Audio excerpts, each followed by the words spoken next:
Hello guys, so today welcome sa episode 3 ng stock review natin ngayong 2026. So marami nagre-request na bigyan din natin ng focus ang kumpanyang STI.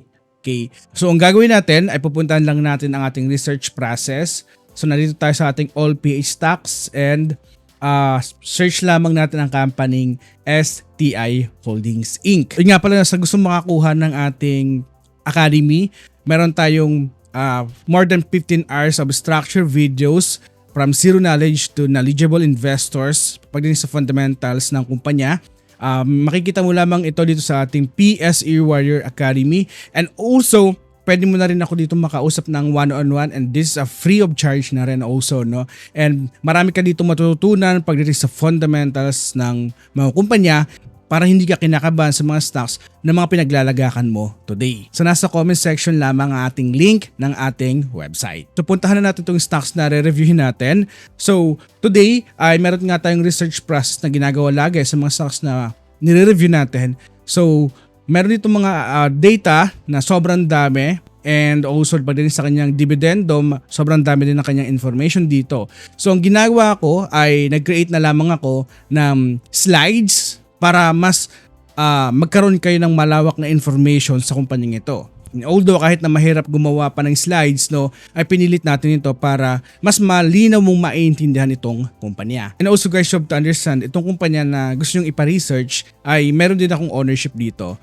Okay, so bibigyan natin ito ng malinaw, balanced na approach para magkaroon kayo ng idea. Okay, so as of the moment, ito sa aking portfolio, sa aking call, financial account, so 54 or 55% ay nanggaling sa ating unrealized profit sa capital appreciation, and halos 5% din nito ay nanggaling naman sa dividendo na ibinibigay nitong kumpanya. Okay, so that's around 60% of our unrealized profit.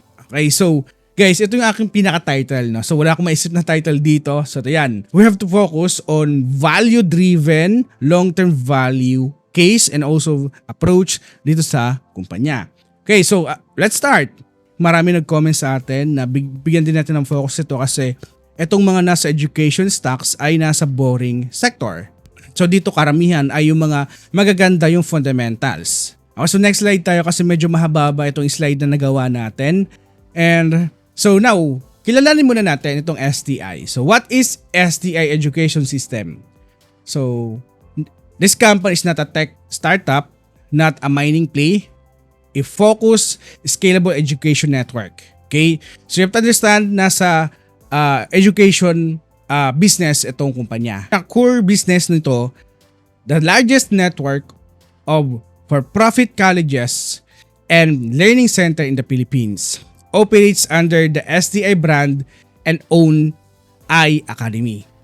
Okay? Number 2 is employability first. So yung curriculum nila ay designed for jobs like IT, business management, hospitality, tourism, and engineering. Number 3 ay meron silang revenue model.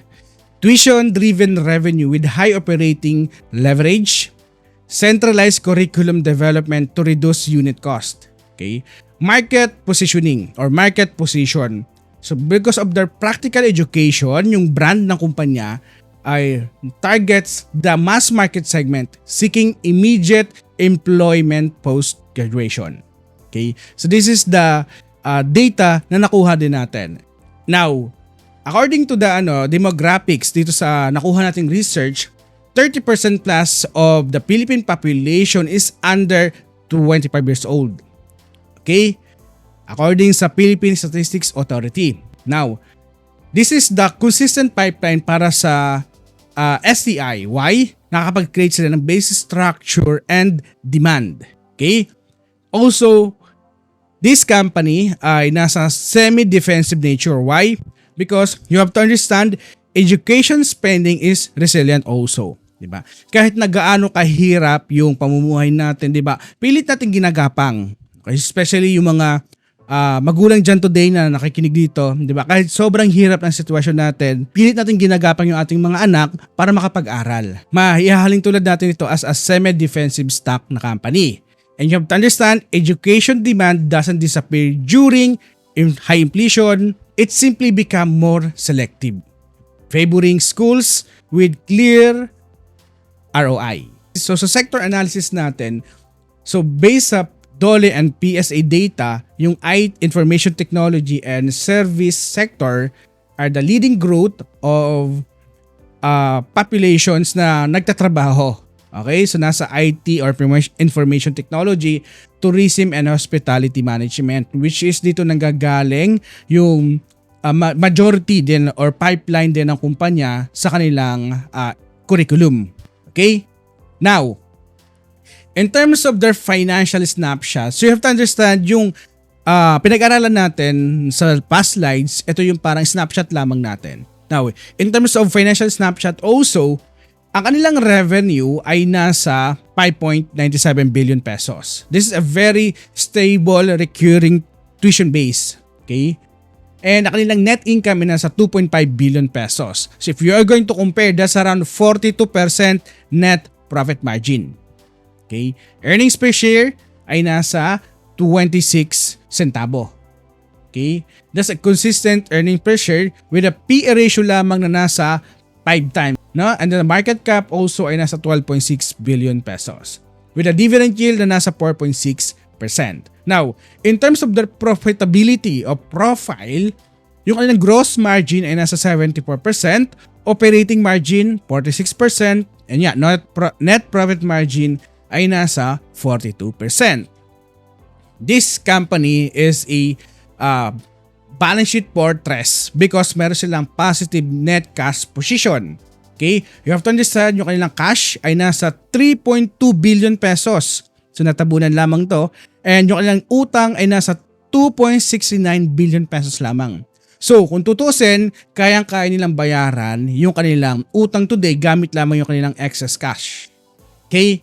Now in terms of valuation snapshot also, you have to understand na kanilang PE ratio today ay nasa 5 times lamang. Yung PSE average PE ratio ay nagre-range ito 12 to 15 times. The price to book ratio ay nasa 0.92 times. The EV to EBITDA ay nasa 3.8 times. The free cash flow yield ay nasa 18.5 times. Now, if you are going to compare, no, pag pinagsama-sama mo itong mga multiple valuation na ito, pinagsinasabi lamang sa atin na nasa undervalued itong STI sa snapshot na ito. Pero, wag lamang tayo dito magbabase sa snapshot na ito. Okay? Puntahan natin itong valuation overview din natin. And you have to understand yung kanilang earnings yield din ay nasa 20.8 times. That's a very high na earnings yield. In comparison to the average yield ay nasa 6.5 times lamang ito. Nangangahulugan or nagsisignify ito na nasa undervalued ang kumpanya. In terms of relative valuation natin, yung metrics natin, PE ratio, yan nga, katulad dito, malaki yung gap, and also EV to EBITDA, and also yung price to book, malaki din yung gap.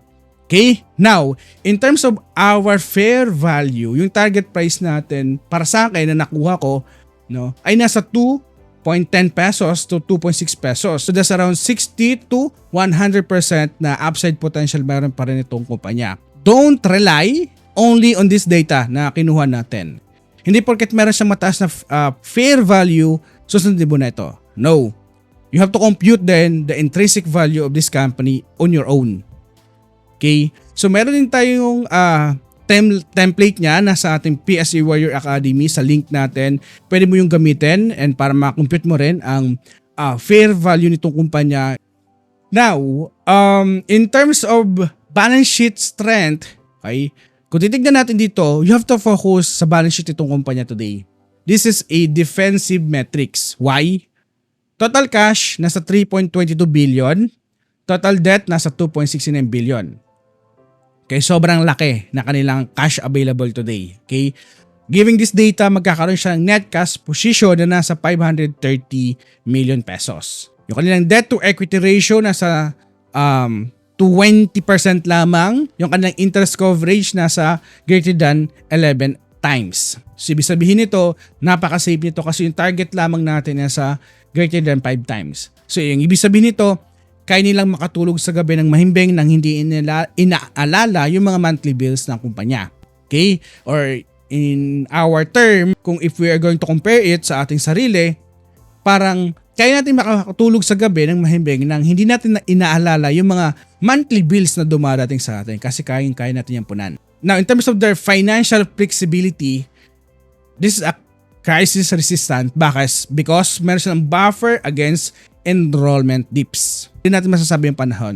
The 2019 to 2020 pandemic na labis na naapektuhan yung financial education system, di ba? Meron silang buffer na nakuha kaya hindi sila masyadong naapektuhan ng pandemic. Yes, bumagsak ang share price pero fundamentally hindi masyado. Another is expansion ready. Why? Because dahil nga sa kanilang fund na meron sila, they can capex internally. Hindi nila kailangan mangutang para lang magbigay ng capex. This is advantage today ng kumpanya.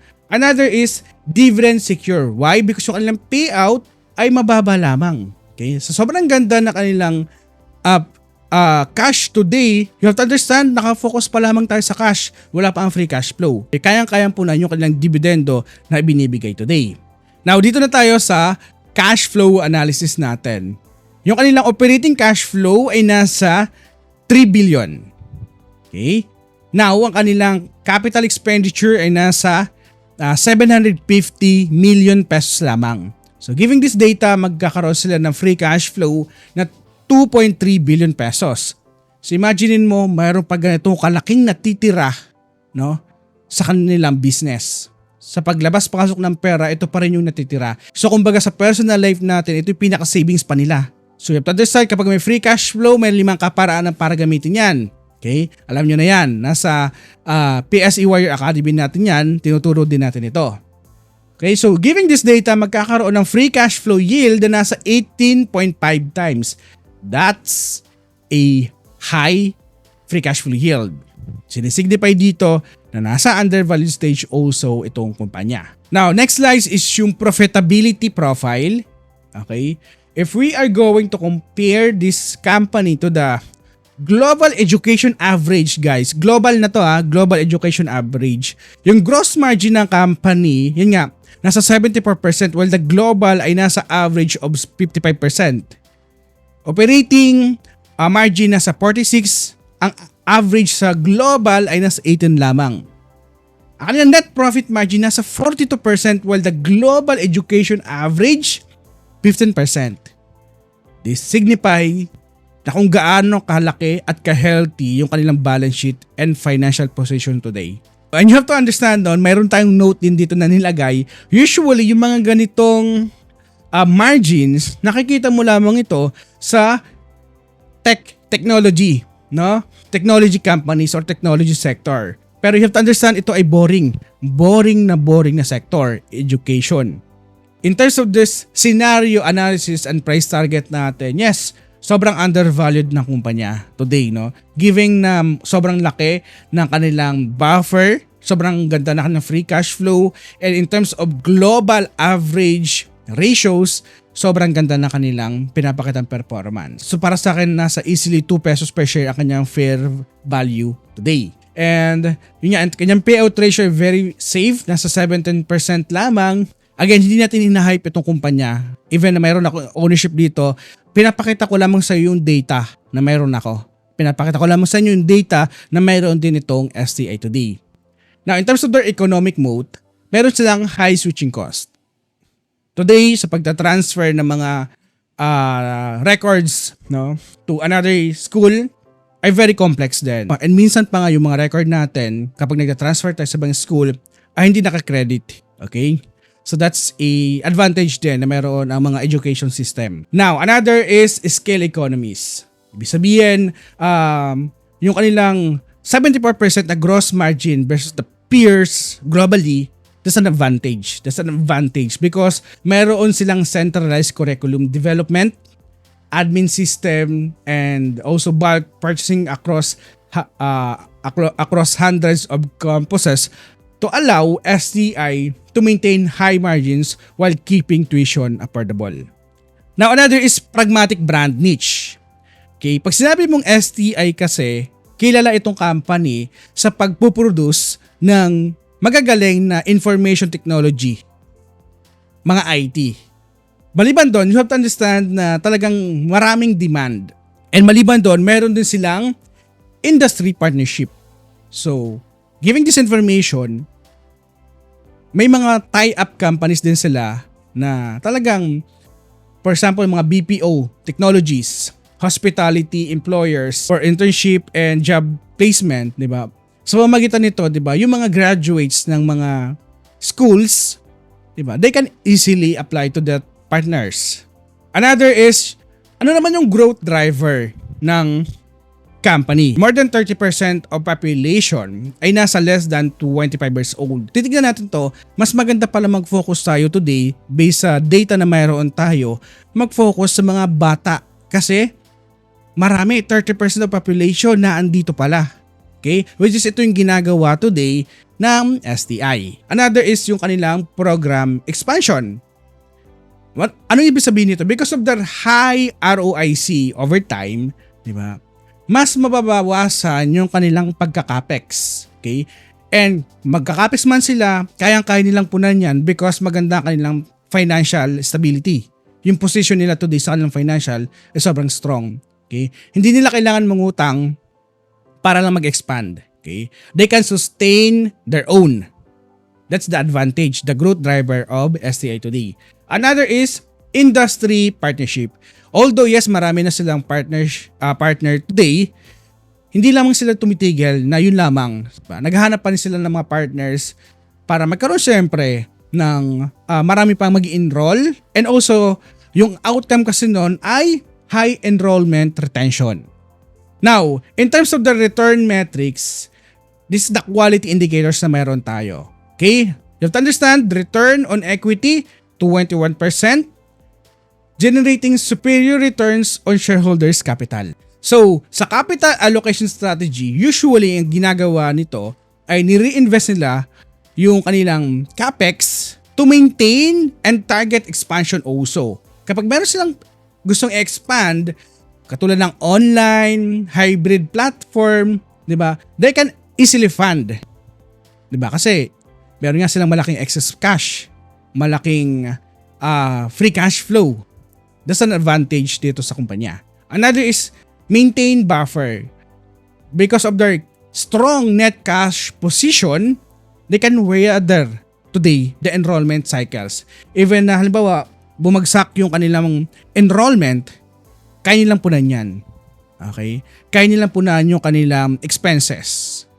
Because of their consistent dividends with less than 20%, yung kanilang payout ratio ay very sustainable. So, ibig sabihin, kaya pa nilang itaas ang kanilang dividend na ibibigay soon. Okay?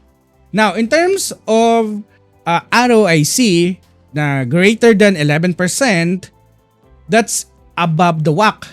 Okay? Because yung WACC kasi cost today ay nasa 9.5%. The ROIC ay nasa 11%. So sa data na ito, pinapakita lamang kung gaano ka-efficient ang kumpanya. Next slide tayo. Risk assessment. Okay, katulad nga ng mga past videos natin sa pagre-review, hindi lamang tayo nakafocus kung gaano kaganda ang kumpanya. We have to understand then, ano nga ba yung mga risk factor na mayroon ng kumpanya. Okay? Number 1 is market competition. Lagi yan. You have to understand also na marami din mga schools na naglipa na din ngayon na magagaling din. Okay? So, in terms of the risk, nasa medium to. Okay? Kasi, ang company din kasi, ang SCI, kilala na yan as a IT school and hospitality school. Another is, syempre, regulatory changes. Okay? So, katulad nga ng ano natin, yung education is heavily regulated. Okay? Yung sudden changes sa tuition fee, and also yung curriculum requirements. For example, nagkaroon ng K-12 dati, di ba? Na nagkaroon ng K-12, ano nangyari? Yung mga education stocks nagsibagsakan. Kasi for the past 2 to 3 years, di ba? Kasi wala nagkaroon ng enrollment sa mga colleges during that time. Kaya nagsibagsakan yung mga share price nila. Pero, dahil yon sa regulatory changes. So kung meron na naman panibagong batas na ipoproduce o ilalabas ang gobyerno, magiging apektado syempre yung mga education stocks na yan. Okay. Another is economic downturn. High inflation or recession can reduce household disposable income. While education is essential, families may delay enrollment or shift to public alternative during severe crisis. Okay? So maraming mga ganito mangyayari, no, kapag halimbawa nagkaroon ng economic downturn. Okay, so yung effect naman nito sa company ay medium risk lamang. Okay? They can mitigate because of their balance sheet naman.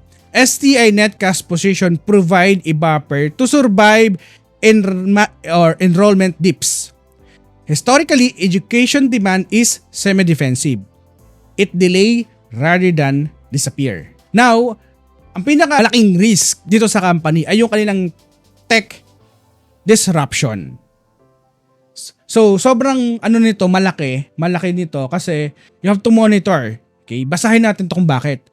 Pure online platforms, yung Coursera, and also yung AI-driven learning could render traditional degrees less relevant for certain tech skills, bypassing the university model entirely. This is the negative effect naman, no? Kasi kung ikaw ay naka-focus sa information technology, kailangan mong i-adapt ito. So sobrang bilis ng technology today mag-upgrade, mag-update, kailangan din ng company or ng mga education stock or education business na i-adapt ito ng mabilis. And this is the risk na meron ng kumpanya today. So, to mitigate this, hybrid adoption. Paano yon? Filipino employers still prioritize degrees.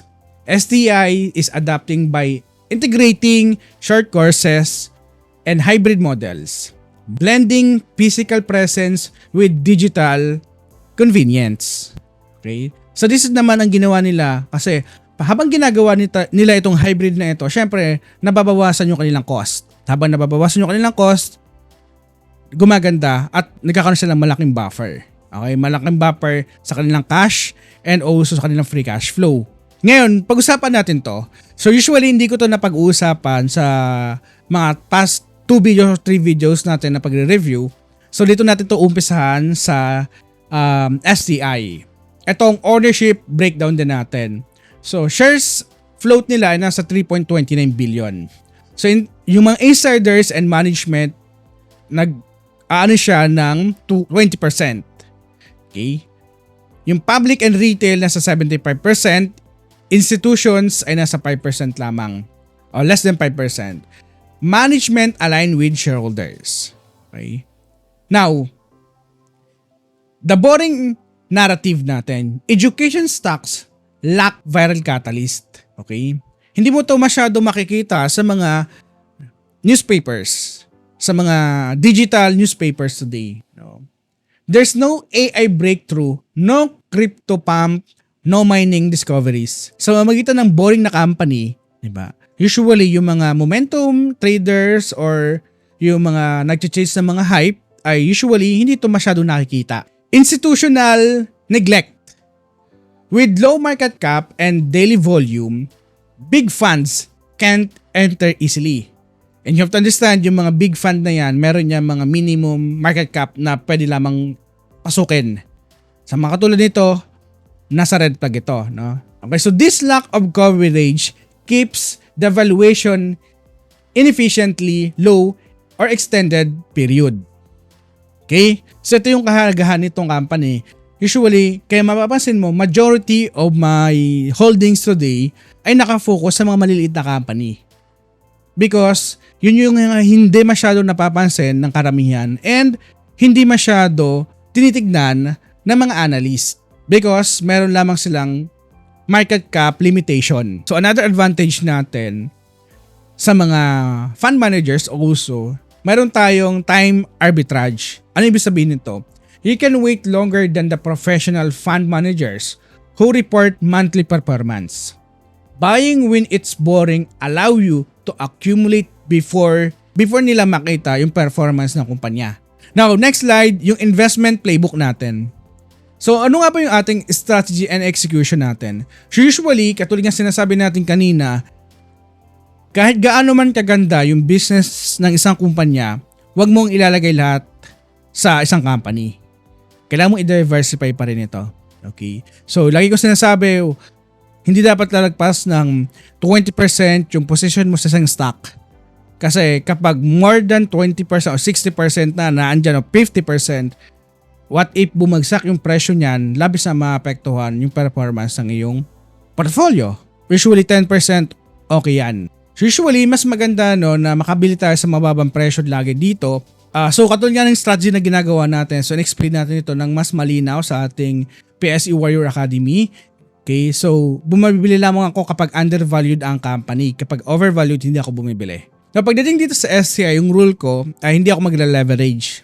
Sabihin, yung investment ko ay hindi ko dadagdagan ng leverage. Ibig sabihin, may mga company kasi or mga broker kasi sa bansa natin na pwede ka mag-leverage. Katulad sa Call Financial, pwede ka mangutang para ipambili dito. Ang ginagawa ng iba ay mangungutang tapos ilalagay dito. No, i-invest sa mga kumpanya. Maling-mali yun. Huwag mong gagawin yan. Okay? Number 2 is quarterly review yung mga kumpanya na hawak mo. And also, time horizon ko sa mga stocks ay nasa 3 to 5 or more than 5 years. No? Huwag kang titingin ng company na ang horizon mo lang ay isang buwan. No? Huwag ganon. You have to think in a long-term horizon para makita mo yung result ng iyong investment. So itong tatlong ito, in-explain ko ito ng mas malinaw sa ating academy. Okay, so hindi ko na ito i-explain dito. Okay guys, so sa pagre-review ko dito sa STI, mayroon na akong 2 quotes na nagawa. Number 1 ay ito. You are buying a profitable, cash-rich, dividend-paying businesses at valuation that assume almost nothing goes right. Okay. Another is, the market pays the patient. In this investment, you are being paid to wait. Now, meron akong rules, no? I-share ko sa iyo yung rules na ginagawa ko dito sa STI para mas mabilis kong maintindihan ng business. Minomonitor ko ito ng quarterly. So, tinitignan ko, anong titignan ko? Ito, enrollment trends. Titignan ko kung stable ba or nag-grow yung mga student nila. Margins, so tinitignan ko kung nami-maintain nila yung kanilang margins ng greater than 40%, EBIT the margin also. And also, tinitignan ko yung kanilang balance sheet. Yung net cash, positive ba ito lagi or hindi. Also, dividend policy. Tinitignan ko yung payout ratio nila kung stable or greater than or kung lumalampas na ba ito sa 30%. Now, yung exit strategy ko naman or exit criteria ko dito, kapag yung fundamentals ay nag-deteriorate, ibig sabihin, yung cash burn nila ay tumataas. Okay, so ibig sabihin ganito yan. Kapag ang business ng company ay nagkaroon ng free cash flow negative, tapos sobrang laki na kanilang utang, diba? Makikita mo doon kung gaano kalaki o kataas yung burn rate. Another is extreme valuation. Kapag yung price exceeded the intrinsic value significantly, that's the reason na pwede na akong mag-exit. Another is, makahanap ako ng opportunity na mas maganda today sa current situation. Which is sa current situation today ng company, wala pa doon. Now, another is investor fit profile. This is very important. Okay? Because if you are willing to hold this company or yung mga investment mo ng 3 to 5 years, minimum, okay, that's the investment. Kung kaya mong i-hold dyan today, tanungin mo ang sarili mo, kung kaya mong i-hold today yung kumpanya ng 3 to 5 years sa current situation niya, sa current price niya today, and sa current financial status, you can hold 3 to 5 years. Pag hindi, don't mind this company. Another is prioritize cash flow over hype. You have to focus on cash flow. Another is comfortable looking wrong while waiting. Comfortable ka ba na makita kung ano yung mga negative side ng company? Kapag hindi ka comfortable, wag mo nang hawakan itong company. Wag mo nang hawakan itong business na ito. Para sa akin, this business, para ito sa mga value investor, dividend growth na investors, conservative and patient capital. Okay? Kasi hindi mabilisan yung pagtaas ng kanilang performance also. You have to understand, no? Okay? So, kung ito, lahat ng ay kaya mong sikmurain at kaya mong gawin, I think itong stock na ito ay para sa'yo. If not, wag mo na itong bilhin. Okay? So this is our review today sa STI. Hopefully, ay nagkaroon ka ng malawak na information sa company. This is PSE Warrior. Nagpapaalala. And also guys, kung meron pa kayong mga stocks na gustong ipa-review, bigyan natin ng focus sa ating channel, comment nyo lang and gagawa natin yan ng video. This is Pesio you again na nagpapaalala, invest wisely and see you on the other side.